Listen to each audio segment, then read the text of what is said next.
What's up, everybody? Welcome to the 3 and Out YouTube page.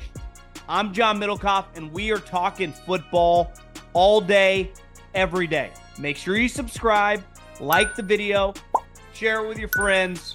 Let's roll, baby. What is going on, everybody? Cut downs. They happen. So today, we're going to go over all 32 rosters and every 53 men. Just kidding. We're not going to do that. But I do just have some big picture takes on the day, and really it bleeds into tomorrow as guys get claimed off waivers. Obviously, it's a big moment for guys that make the team, late round picks, undrafted free agents, and then for former high draft picks that get cut. Just have some thoughts there. And then I just wanted to hit a couple little things. Something I noticed with the Rams, pretty eye-opening. Kelce brothers signed a big podcast deal. Love it when the podcasters get broken off. And just a couple quick college football thoughts. We'll have a big preview podcast out on Thursday. We'll have a mailbag out a little later today as well. So kind of the calm before the storm. The NFL mandates you get 4 days off. So basically Thursday, Friday, Saturday, Sunday. There's no practice or anything. I guess beside the Chiefs and Ravens and Eagles and Packers because of their schedule. But all the teams that play Sunday and Monday, obviously, get the weekend. It's like a little bye week. So we'll be diving into a lot of football. I'm sure there'll be more going on the next couple days. We still got a couple, the Niners got a couple holdouts that have not been resolved. It's August 27th, but who the hell knows when that, maybe bleeds into the season at this rate. But before we dive into football, I got to tell you, I'm really torn on going to a college football game. It's hard for me to go to games because my business is talking on Sunday, and I got to be here. I got to be able to watch every football game on Sunday, even Saturday a little bit now as college football becomes way bigger. But I got to do it. I got to go to one of these games, and I'm leaning Texas, Oklahoma. Obviously, there are quote-unquote bigger, cooler games too. A night game at LSU, Bama, Georgia. Ohio State, Michigan's a little cold for me. But I need the ability to travel in and out, and I can get back here Sunday morning before kickoff. So if you want to do that, watch your NFL team, go to a college football game, maybe go to a different state and watch something. Hell, you want to get to Vegas if you live on the West Coast, LSU, USC, Sunday night football. Cannot wait. Well, I got you covered because Gametime, the official ticketing app of this podcast, just take the guesswork out of buying tickets. Come on, guys. Download the Gametime app right now. Create an account and use the code JOHN for $20 off your first purchase. Terms apply. Again, create an account, redeem the code JOHN for $20 off. Download the Gametime app today. Last minute tickets, lowest prices guaranteed. Today is obviously a massive, massive day. For teams and the future of your roster heading in to week one. Clearly, all the famous players in the league aren't really associated with today, right? The biggest James Bradbury made the Eagles. But all the guys that we really talk about consistently starting in a week have nothing to do with today. Like Howie Roseman doesn't need to get on the phone and call Lane Johnson and A.J. Brown. Right? Like Dak Prescott didn't get a phone call today. So today's about the bottom of your roster and guys that are fighting for their jobs. And I've talked about this before, and I'm still amazed to see it today. A lot of industries, and many of you work for companies, especially if you work in big corporations, where a lot of people can get by and never get noticed. Middle management, especially in corporate America, some of these Fortune 500 companies, if the stock's doing well and the economy's doing well, you get these guys making $200,000, $300,000, $400,000. You're like, what the hell is this guy doing? That is not the way football works. You get exposed and you get exposed fast. And obviously, when you make a decent amount of money, there's a magnifying glass on you if you start playing poorly. It's why when you see big layoffs, like at some of these companies, why does that usually happen? It's usually in recessionary times. It's usually when the stock is plummeting, right? Things go bad. When things go good, no one pays attention. In the NFL, even when things go good, if you play poorly, you will get a circle drawn around you by the GM and the head coach. heading into the offseason. Just the way of the business.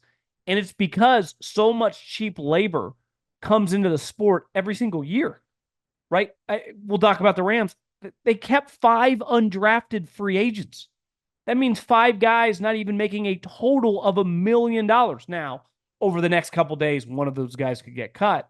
But I think it's fair to say, at minimum, 4 of those guys probably are going to be on the 53 come week 1. And that's not the case, in most of our businesses, right? You don't have plug and play people that you can put at very, very important spots.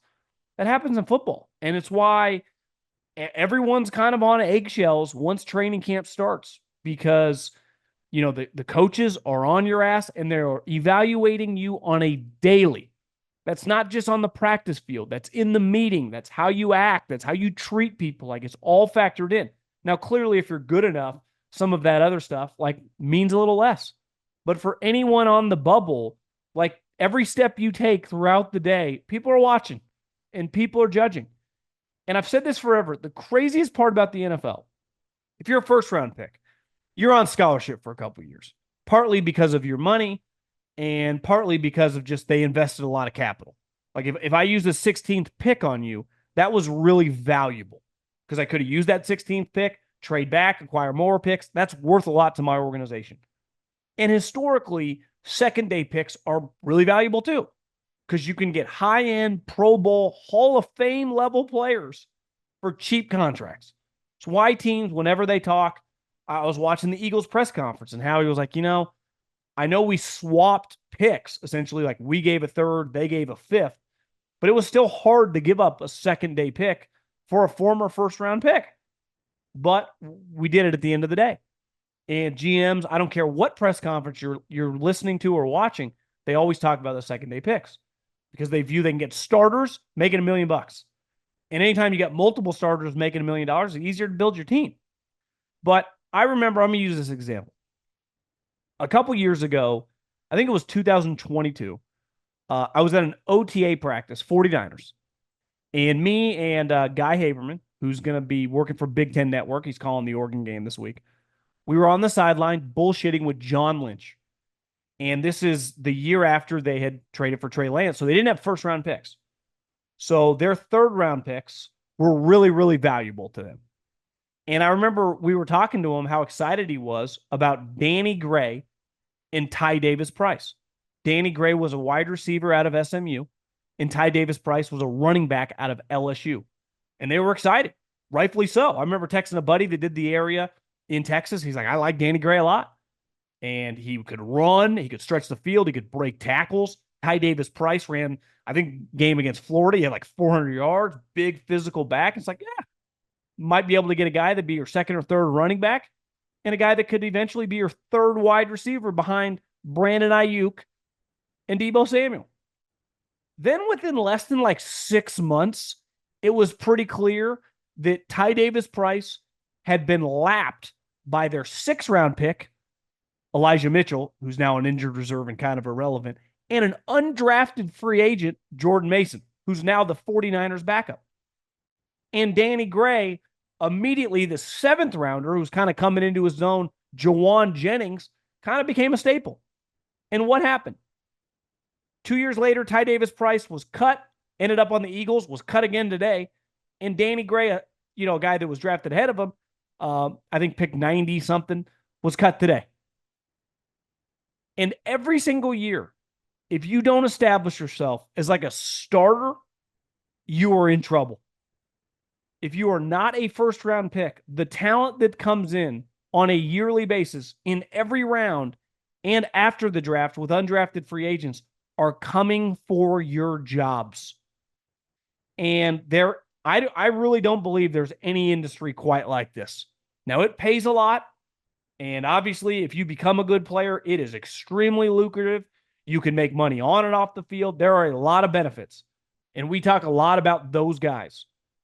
The majority of the league, though, is not the CeeDee Lambs, Jamar Chases, Lamar Jacksons, and Patrick Mahomes. The majority of the league are fringe starters, second stringers, and these new guys getting drafted fighting for a job, fighting for that statistic to be a 3, 4, 5 year NFL pro. And football used to be a lot like the Junction Boys, double days, the physicality. I mean, it was almost like buds training. People would just tap out and get exposed. Now there's less of that because of the rules, the practice schedule. But if you do not perform in practice and then you get shot spots in the game and do not perform, you got no shot. And if you are struggling, there is going to be somebody who also does not make a lot of money who will take your spot. So anyone listening to this right now, and I can't go through every example because I don't know them all, but all these 53-man rosters that were set today, there are so many former second and third round picks by that team who then will go on to somewhere else. The other thing is no team will ever have more invested in you when you are a top, second or third round pick than the team that drafted you. After you are released, you are no longer looked the same. Your career then is on a different trajectory. You're in the boat of like everyone else. Now, maybe it was a bad fit. Maybe there were injuries. There are a lot of different variables and circumstances that can derail a guy. And it does not, we talked about this yesterday, does not determine your future, but you are then fighting an uphill battle. Because deep down for that team, when you're a former second or former third round pick, then within 2 or 3 years, they cut you. There's a stink and a red flag that comes along with your name in the other buildings. Something's up. This guy can't cut it. Now, I can rely on, I listened to Howie talk about trading for Dotson. And he said we liked him a lot coming out of college. And we had done a lot of work. He was a local guy, Penn State. And we felt pretty good about it. But like, why were they willing to trade him to us? Right? That can be weird. And sometimes you can just chalk it up to new administration, new team, not their guy. You definitely feel more comfortable trading for a guy in that situation, second round pick, a third round pick, whatever, if it's not their guy. But I was talking to, I texted a bunch of scouts today. I said, I've watched a decent amount of Rams the last couple of years. And one guy I liked a lot? Ernest Jones. And I'm not breaking down the all-22 like I once did, but he sure jumps off the TV a lot. And I said, why would they trade him? And a couple of people said, well, they didn't plan on giving him a contract after this year. He clearly thinks he's going to get paid. And two, they like their young guys a lot. But that they had to attach a pick to send him to the Titans was pretty crazy. Multiple people thought like he would just get traded for a fourth round pick straight up. But this was a guy who became a stalwart on their defense over the last couple of years when they've been good. Played a bunch for their Super Bowl team. Obviously had 100+ tackles last year on one of the better teams in the NFC. It's like he's gone. I mean, it happens that fast. And it's happening all around the league. You just can't cut it. And you'd go, well, the one thing with Dotson is like, wasn't Adam Peters, wasn't Dan Quinn, wasn't Cliff Kingsbury's guy. Ernest Jones was Les Snead and Sean McVay's guy. Like, they drafted him. They started him. They played with him. And you just kind of never know. And it's hard. Perception becomes reality fast. And this is not one of those, industries that's so big and, you cross paths, like you don't really know that many people. Everyone kind of knows everybody. And people talk. And sometimes there are facts behind it. And sometimes it can kind of be manipulated. And then it just kind of grows like a high school rumor. And you don't, you play the game of telephone and you talk to the fifth person who heard something and the story is kind of weird. And some of these guys got to shake that. And the hard part is once you kind of get in the practice squad cycle, as like a fifth round pick that gets cut and go on the practice squad, you don't have any stink on you. It's like, well, he just wasn't good enough to make the team. It happens to a lot of people. But when you're like a former second round pick that's been in the league 3 years, it's like, what's up with that guy? What's going on there? Fair or not? And it just turns a lot of people. You can get your career upside down because it's like, yeah, he couldn't cut it. And it's one thing to get cut from a good team. It's like, well, they won 12 games. It's hard to make the Ravens, right? It's hard to make the Chiefs. And that's a fact. But when you're a former relatively high pick, it's like, well, he couldn't make the Panthers? Like, the Giants got him? Offensive lineman? It's hard, man. And perception becomes reality really fast. So today, awesome for all the young guys that beat out dudes, because that's the thing. It's the ultimate meritocracy. Unless you're a first rounder, then you're kind of on scholarship, or even a second rounder. But for any fourth, fifth, sixth, seventh rounder or undrafted free agent that made it, that's really, really cool. And so, I mean, the Rams kept 5 undrafted free agents on defense, 3 DBs, 2 linebackers. That's pretty nuts. This team's been pretty good on defense. That should be a difficult unit to make. And you just never know. And that's the hard part. I think when you see, whenever you follow a training camp, the people that the fans want to talk about are the high picks.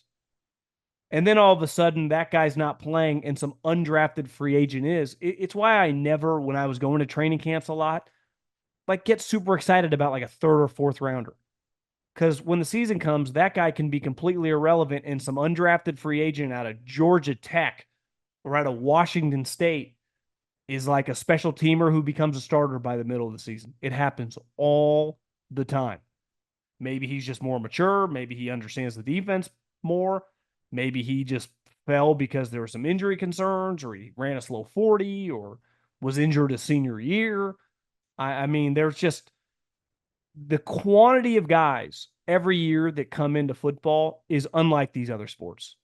Because even in baseball, a lot of guys get drafted. I forget how many rounds there is. It used to be like 40. I think they cut it down a little bit. Those guys go to the minors, and they're just out of sight, out of mind. Or in football, it's like 90 guys show up at camp. And the 87th guy, by the second or third week, can take out that 6th rounder quick. And at the end of the day, you got to be able to remove the emotion because, and this is the hard part about today, like no one is tighter with the players than the individual position coach. And when the individual position coach, he's going to have a huge agenda, is probably the wrong way to put it, but a bias, a closeness, emotional attachment that he can't separate. And that is the job of the GM, the front office, and the head coach, is to kind of remove that emotion, because I want my position coaches fighting for their guys, especially if he truly believes this guy's a good player. This guy can help us. This guy should make the team. But if you listen to every position coach on every team, you'd have 75-man rosters.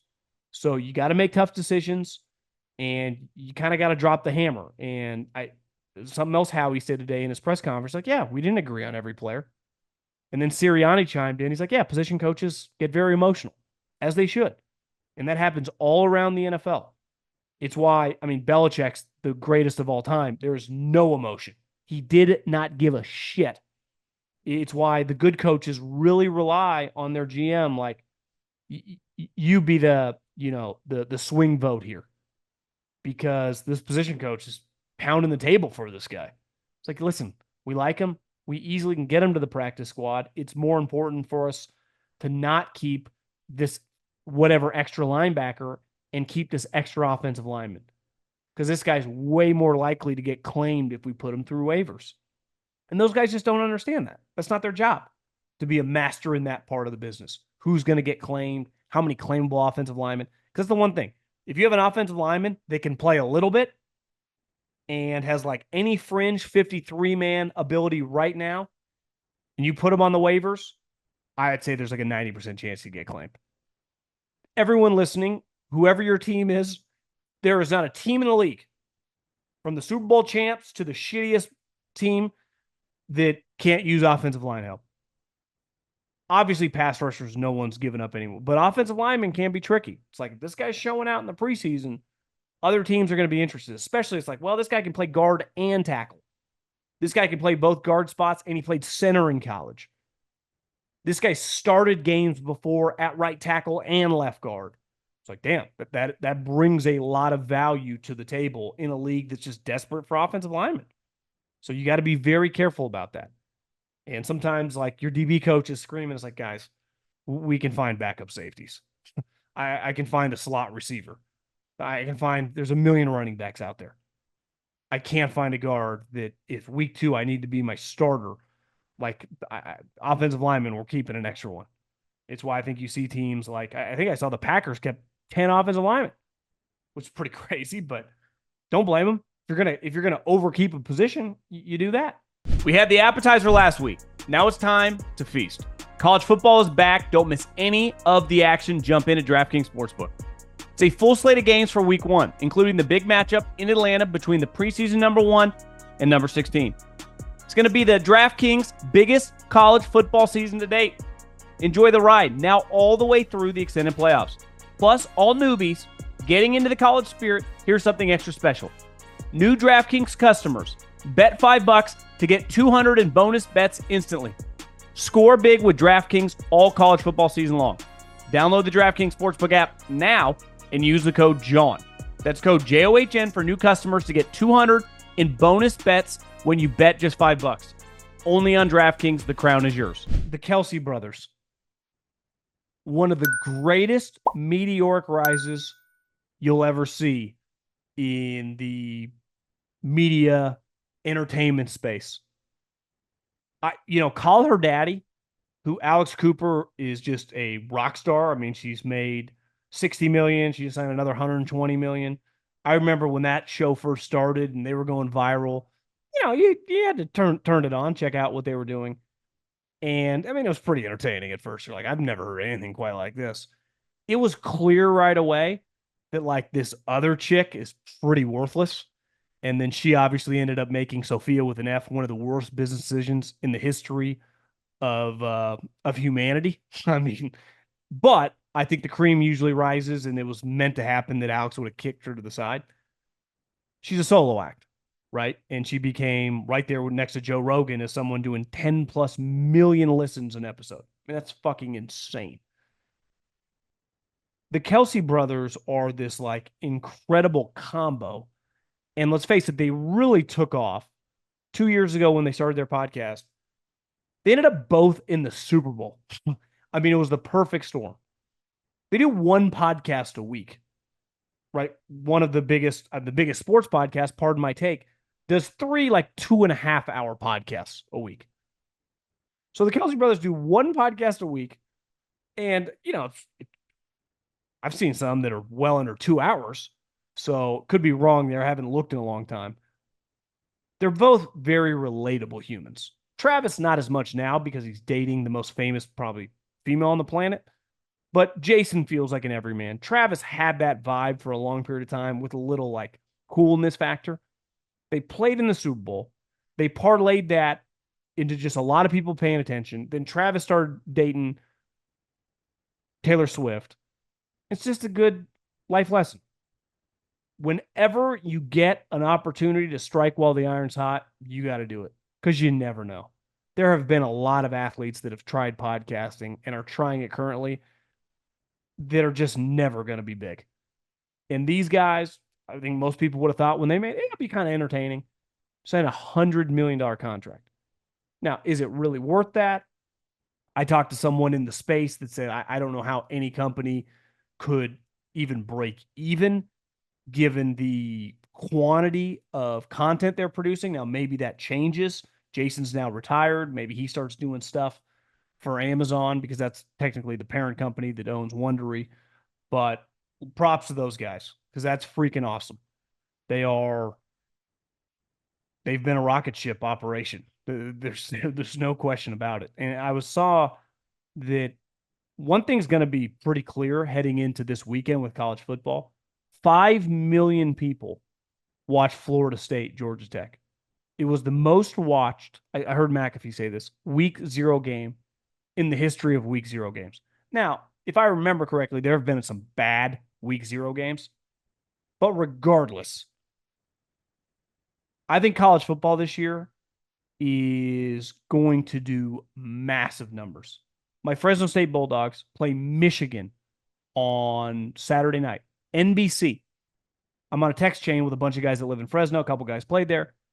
And I said, I hope everyone realizes there will be more eyeballs on this game than any game Fresno State has ever played. And it will not even be close. And Fresno's played Wisconsin, Tennessee, Ohio State, Nebraska played big team, USC. They have played big games for decades. And the amount of people that are going to turn that thing on and turn on these games this weekend, the next couple weekends. LSU, USC on Sunday night. It might not do an NFL number, like 20, 25 million people that typically watch Sunday Night Football, but I bet it breaks a record.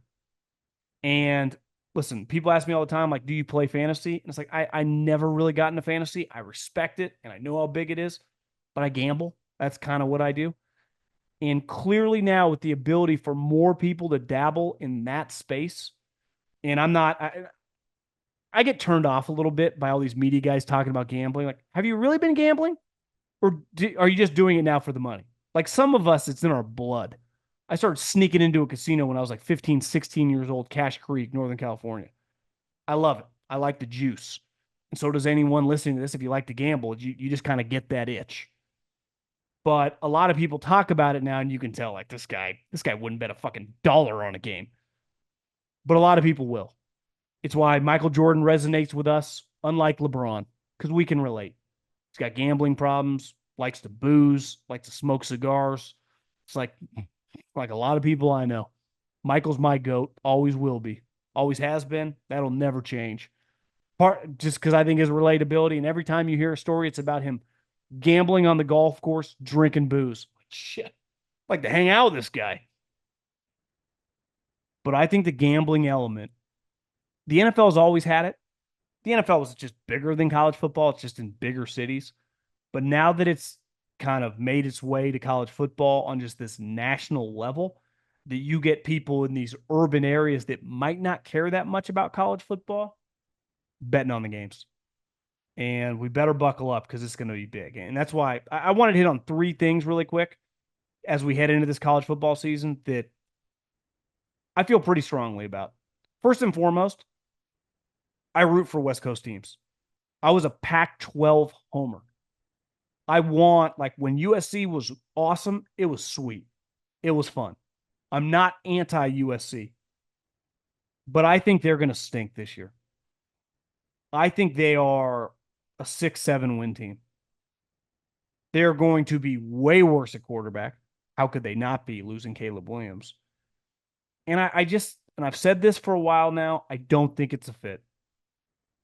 And sometimes I was thinking about this the other day, like Lincoln at Oklahoma. And Lincoln clearly knows what he's doing calling offense. A lot like Ryan Day knows how to call offense. They both inherited a Mercedes. Like Oklahoma was rolling. Ohio State had won national championship with Urban Meyer. They were recruiting the best of the best. And listen, they maintained it and they did a great job. Both of them, their records, obviously Ryan Day's record at Ohio State and Lincoln Riley's record at Oklahoma, speak for themselves. Winning conferences, going to BCS games, going to the Final Four. Like I'm not arguing that they can't handle that. But going to programs that are in disarray, that's what Jim Harbaugh did when he got to Michigan and started winning 10 games and then won a national championship. That's why everyone freaked out when he said the dude was born on third base. All he's saying is the guy took over a program. It wasn't that difficult to do what he did. A lot of people have done it. When Nick Saban got to Alabama, it was bad. It was not easy. Like that was a tough turnaround. If anyone can get Florida rolling again, if it doesn't work out this year and they hire a new coach, that's difficult. What Lane Kiffin is doing at Ole Miss, that's impressive, right? What Kalen DeBoer, when he got to Washington and they were a disaster and then flipped them and had them in the national championship 2 years ago, it's like, that's why he got the Alabama job. That's not for everybody. If you put Lincoln right now if Lincoln Riley had taken over for Alabama, like Alabama would be fine. Are they going to rattle off 7 national championships in 15 years? Probably not, but they'll be good. They'll be top 10 team every year. I don't see it. And I do not think it's going to work. And I'm not some USC hater because there are a lot of them. That ain't me. I'm really more of a Notre Dame, Ohio State hater, but I respect those brands and those programs. And I think college football is better when they're all good. But I always kind of celebrate when they lose, but they don't, especially Ohio State, they don't lose very often. Nebraska. I think they have a chance to be the most fascinating team in the country this year. Simply because this quarterback. Now, this happens a lot in college football. a young 5-star, rumors that he got $3-4 million, never taken a snap. Part of the reason I think he's not at Georgia is because Kirby Smart, rightfully so, doesn't go hit certain amounts with high school recruits. I mean, they'll pay him, but they weren't willing to pay what Nebraska was willing to pay. They'll pay established starters, which to me is the move. I would be very hesitant paying high school recruits, especially at quarterback, millions of dollars, because over half of them are not going to turn into NFL players or superstars. But Nebraska had no choice. Dad had played there, and he was a legit 5-star, could have got Ohio State, Georgia. Like, they both wanted him. If this guy is good, I think Nebraska is going to be really interesting. This is why when I look at USC, like, they're not beating Penn State. I don't know how good Michigan's going to be, but like, I can't just chalk them up to beat Michigan. And when they play random teams like Wisconsin, Minnesota, like, are they just a lock to win these games? No chance. The other team that I think everyone's kind of written off because he's easy to make fun of, he says some random stuff, and he's anti the portal, so everyone's kind of ripped him for it, is Clemson. And I do wonder if we're going to see Clemson this year. We see Florida State, DJ stinks, so they're going to have problems. Miami's coach is hard to trust. The hype behind Miami is putting a lot of faith in Mario Cristobal. Whenever Mario had to play a real coach at Oregon, he lost. And then on top of that, he does some of the dumbest shit you'll ever see. It's happened to him twice now, not kneeling the ball, running the ball, and it's led to fumbles and losses. And the other thing is Cam Ward, who I watched a lot at Washington State, is a pretty big wild card. Like, he might be good. He also might throw 3 picks in 2 of the biggest games and Miami lose. What if Clemson's just good this year? Because, they don't do the transfer portal, but they recruit at an elite level. So what if this is the year that, like some of the teams that won national titles, they're just stacked with future NFL players, which they always are, but like, it kind of clicks. And everybody, and I mean everybody, is going, Georgia is going to kill them, going to destroy them. And I'm not saying they're going to beat Georgia, but I think this is a pretty easy year for Dabo to kind of motivate and rally the troops. They had some momentum coming off last year because they actually played pretty well with some major question marks at quarterback. So I would say USC, I think they're going to suck relative to the standard there. I'm not saying 2-3 wins, but I think they're much closer to a 6-7 win team than a 10 win team. I can't wait to watch Nebraska. And I think people are sleeping on Clemson.